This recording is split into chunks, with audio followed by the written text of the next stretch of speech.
and welcome to King Edward's Radio. You're listening to Faith Plummer And Alex Texter-Mill.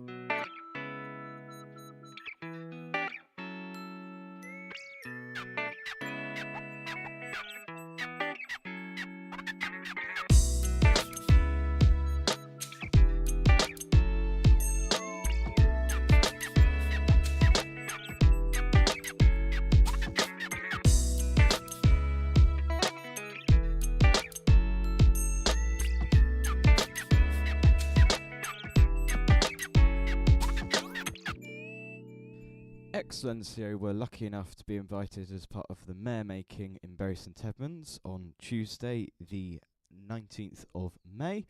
Here is a sample of the song Now is the Month of May. Now is the month of May, when merry lads are playing. La la la la la la la, la la la la la la.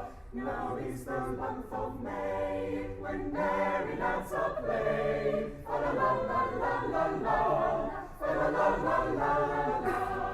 Each with his bonny lass upon the greeny grass. La la la la la la. Each with his bonny lass upon the greeny grass. La la la la la.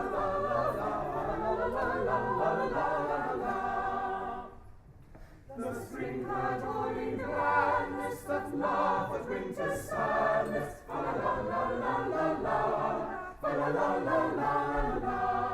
The spring had all in gladness that laugh at winter's sadness. La la la la la la, la la la la la.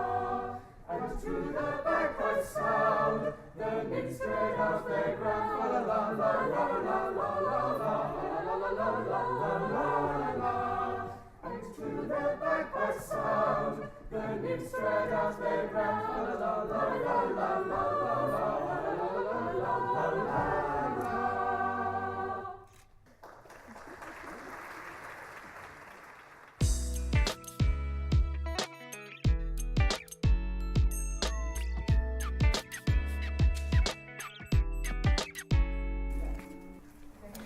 You join me with Jocelyn Pook, who performed yesterday on Sunday the 17th of May as part of the Bury Festival with the Jocelyn Pook Ensemble at the Apex.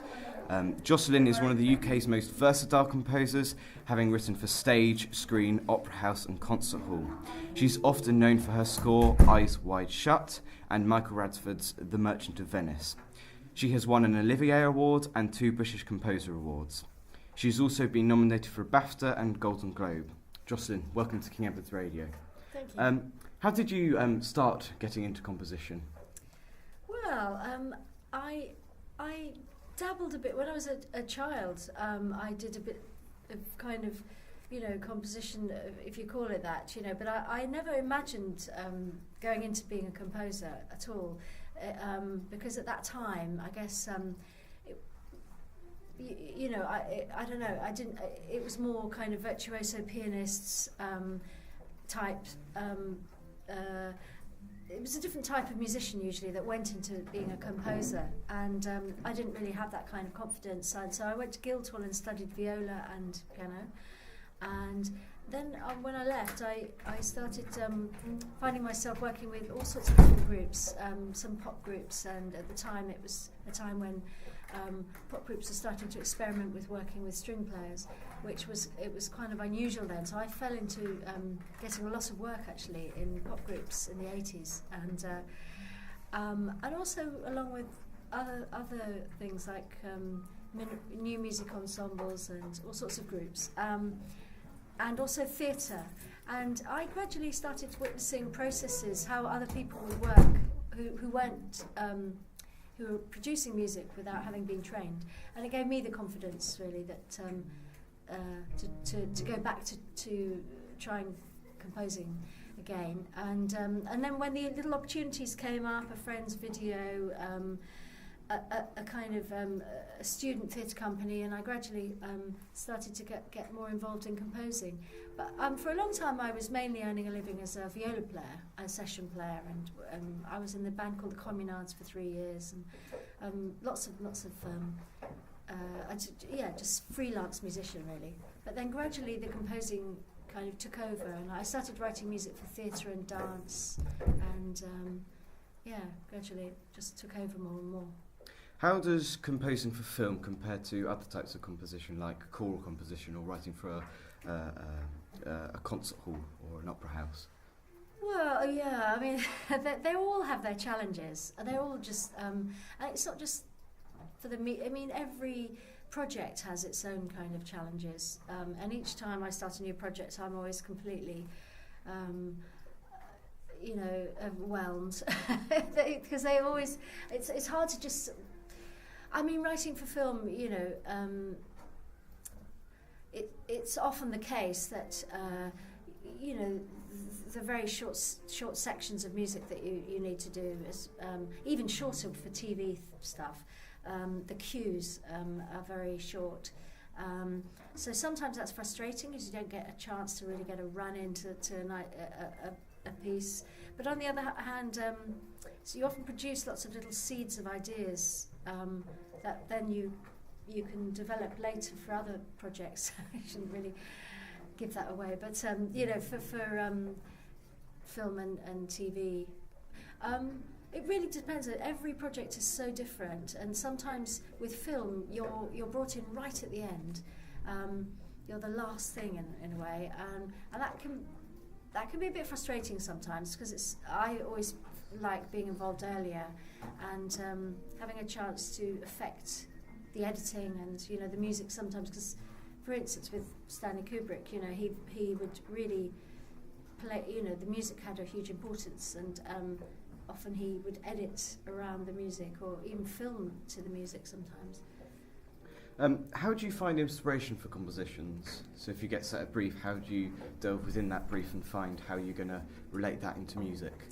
Well, you just you need to absorb yourself into the ideas. If it's a collaborative project, you need to absorb yourself into the ideas and the vision, I guess, of the director, the person leading that project. And how do you do it? I don't know. It's very intuitive.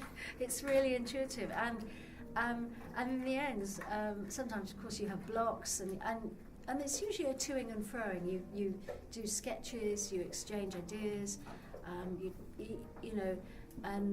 it's a sort of toing and froing of ideas, really, and then, until you find the right thing. It's not usually an instant kind of, this is what it needs. It's usually, takes a while to get it. But there's nothing like a deadline. The deadline is the main inspiration, because it just has to be done. So, how long on average would it take you to do a film score?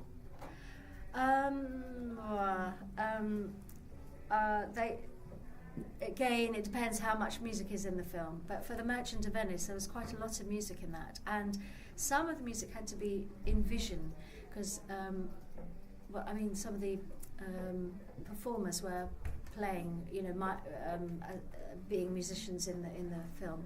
So I had to be involved very early on when they were shooting. I was kind of sending sketches, and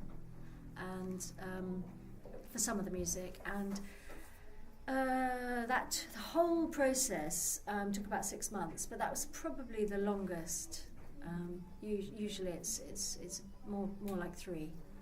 During composing, how do you get your ideas onto paper? Do you hear it in your head? Do you go to a piano, you hear it, or do you go to your ensemble and get them to perform it for you?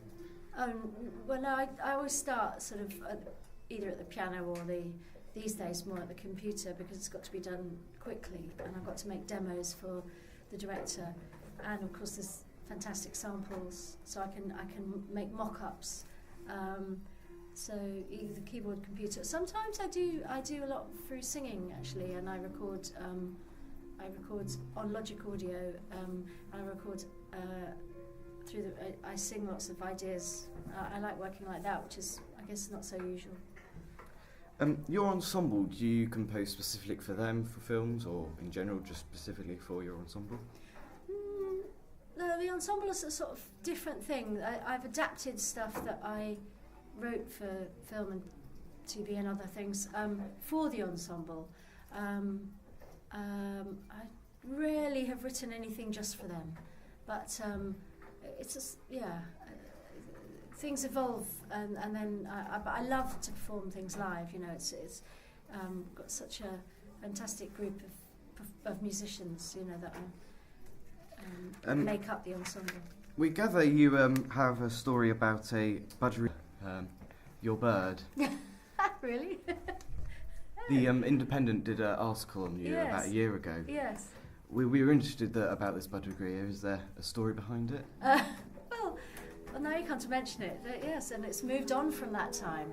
Okay, so this budgerigar appeared on our doorstep in London, a yellow, bright yellow, very clueless. It was about to get eaten by a cat.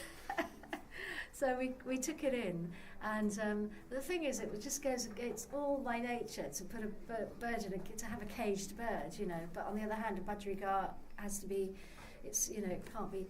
It needs to be looked after in this country, and that's what. So we had the budgerigar for years, but we've got 2 cats, so we could rarely let it out. And I think that was maybe she was saying that in the Independent. Yeah.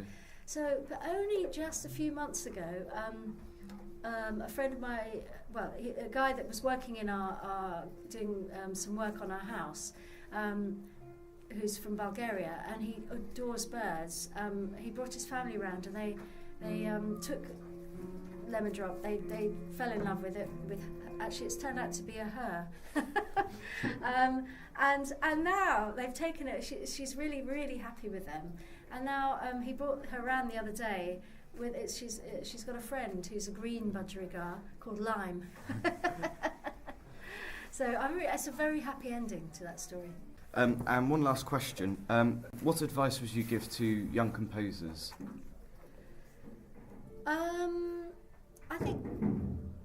I think perseverance is a thing that an important quality, because it isn't easy. If that's the thing you're setting out to do, you know, it's a hard kind of profession in many ways. Yes, it's great if you do manage to kind of break into certain kind of areas that you can make a living from. But I know a lot of composers who are mainly writing, say, for concerts, and it's not an easy and living from commissions. So you have to do other stuff as well to keep your sort of body and soul together. But perseverance. Lovely. Thank you for coming to talk on the radio. Nice to meet you. Yeah, you too. Thank you. Thank you.